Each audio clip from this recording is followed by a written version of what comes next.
دوستو، اردو ادب کے آج کے اس ویڈیو میں آپ کے ساتھ شیئر کر رہی ہوں اردو شعر و ادب کا ایک خاکہ۔ یہ پہلا خاکہ ہے جس میں ہم ایک سرسری نظر ڈالیں گے زبان پر، زبان کے ارتقاء پر۔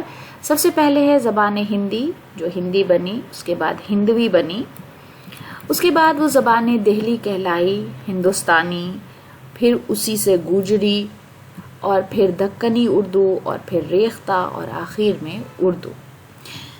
اس کی تاریخ کے سلسلے میں چند اہم نکات بھی ہیں یہاں پر۔ 12ویں صدی عیسوی میں خواجہ مسعود سعد سلمان نے ہندی نظمیں لکھی، تو یہ یاد رکھیے گا۔ اس کے بعد 12ویں 13ویں صدی میں صوفی فقیروں نے زبان میں کچھ تخلیقات پیش کی ہیں۔ اس سے یہ معلوم ہوتا ہے کہ 13ویں صدی میں کھڑی بولی میں فارسی عربی کے الفاظ کے میل سے کوئی ایسی زبان بن رہی تھی جو عوام کی سمجھ میں آ سکتی تھی اور جس کو صوفی فقیر تبلیغ کے لیے کام میں لاتے تھے۔ یعنی کھڑی بولی میں فارسی عربی کے الفاظ مل رہے تھے اور ایک نئی زبان وجود میں آ رہی تھی جو عام فہم ہو رہی تھی دھیرے دھیرے۔ 14ویں صدی خلیجیوں اور تغلقوں کا دور ہے، جس میں سب سے بڑا نام ہے امیر خسرو کا، جن کی نظم اور پہلیاں ہم پڑھتے ہیں، اس سے واقف ہیں۔ اس کی بھی آپ کے ساتھ تفصیل شیئر کروں گی۔ اس کے بعد ایک نام ہے خواجہ بندہ گیسو دراز کا، جن کی معراج العاشقین نثر کی پہلی کتاب مانی جاتی ہے۔ اب ان کی تفصیل دیکھ لیجئے کہ خواجہ بندہ گیسو دراز سب سے پہلا نام جس سے دکن اردو ادب کی ابتدا کی جا سکتی ہے وہ خواجہ بندہ گیسو دراز کا ہے۔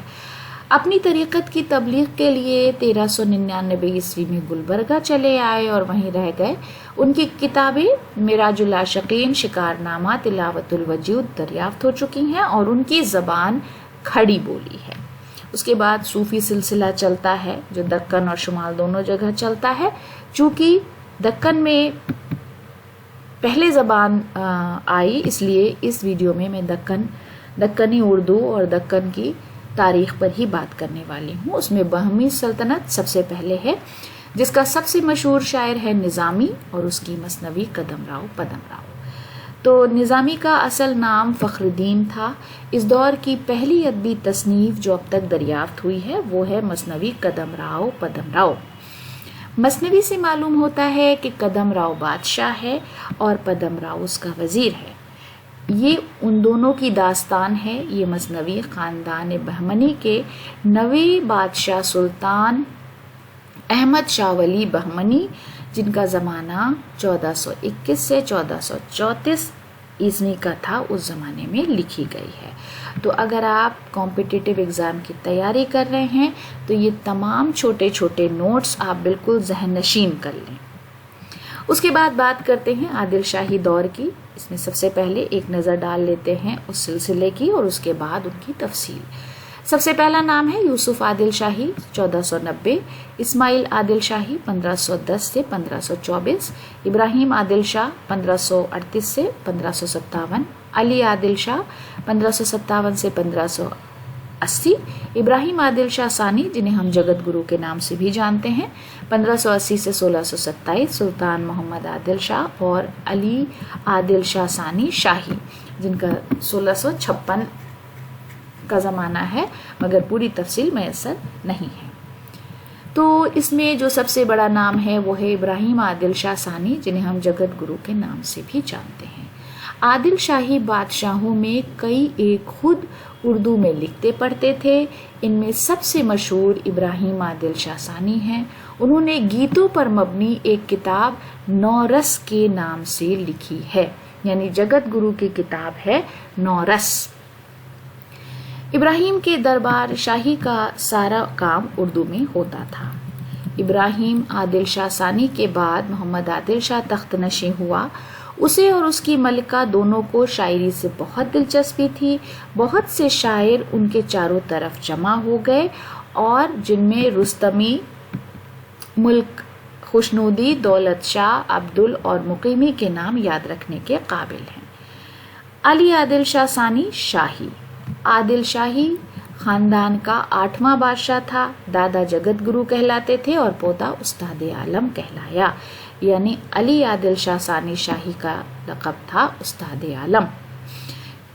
شاہی نے جب شعور کی آنکھ کھولی، حسن شوقی کی شاعری کی دھوم سارے دکن میں مچی ہوئی تھی۔ خصوصیت سے ان کی غزل نئے شعراء کے لیے جدید اسلوب اور نئے معیار سخن کا نمونہ بن چکی تھی۔ شاہی نے قصیدے، مثنویاں اور غزلیں بھی لکھیں اور گیت اور دوہے بھی کہے۔ اس کے بعد ایک بہت بڑا نام محمد نصرت نصرتی شاعری کی بدولت دربار جا پہنچے اور ملک الشعراء کے خطاب سے نوازے گئے۔ اہم تصانیف ہیں گلشن عشق، علی نامہ، تاریخ اسکندری اور دیوان نصرتی۔ گلشن عشق میں کیا ہے؟ منوہر اور مدھومالتی کی داستان عشق ہے جس کو انہوں نے اپنا موضوع سخن بنایا ہے۔ علی نامہ میں علی عادل شاہ ثانی کے ابتدائی 10 برسوں کے دور حکومت کی منظوم تاریخ ہے۔ اس کے بعد ایک بڑا نام نظر آتا ہے ہاشمی بیجاپوری کا، جن کا پورا نام سید میرا ہاشمی تھا۔ یہ بیجاپور کے آخری سب سے بڑے شاعر ہیں۔ یاد رکھیے آبجیکٹو کوشچن کے لیے یہ سب شارٹس نوٹس بہت امپورٹنٹ ہیں۔ علی عادل شاہ ثانی کے عہد کا ممتاز شاعر تھا۔ انہوں نے مثنویاں بھی لکھی، قصیدے بھی اور غزلیں بھی کہیں۔ اہم تصانیف میں یوسف زلیخا اہم ہے، سب سے مشہور ہے۔ کہا جاتا ہے کہ ہاشمی نے ہندی شعراء کی طرح کئی نظموں میں عورتوں کی طرف سے محبت کے جذبات اظہار کیے ہیں اور ان کی کچھ غزلوں میں ریختی کا رنگ بھی جھلکتا ہے۔ اس کے بعد ایک نام آتا ہے اشرف کا، جن کا پورا نام ہے شاہ اشرف الدین اشرف۔ اہم تصانیف ہیں مثنوی، 9 سرحاد اور واقعات کربلا۔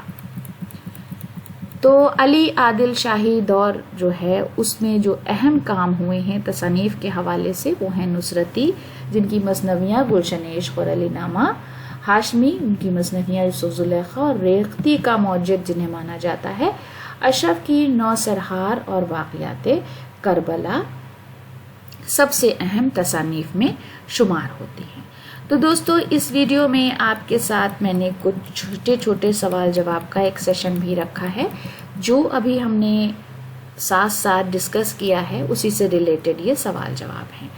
سب سے پہلا سوال ہے کہ اردو کی پہلی ادبی تصنیف کون سی ہے؟ اب آپ اس کو ویڈیو کو اگر آپ نے غور سے دیکھا ہے تو آپ کے پاس جواب ہوگا۔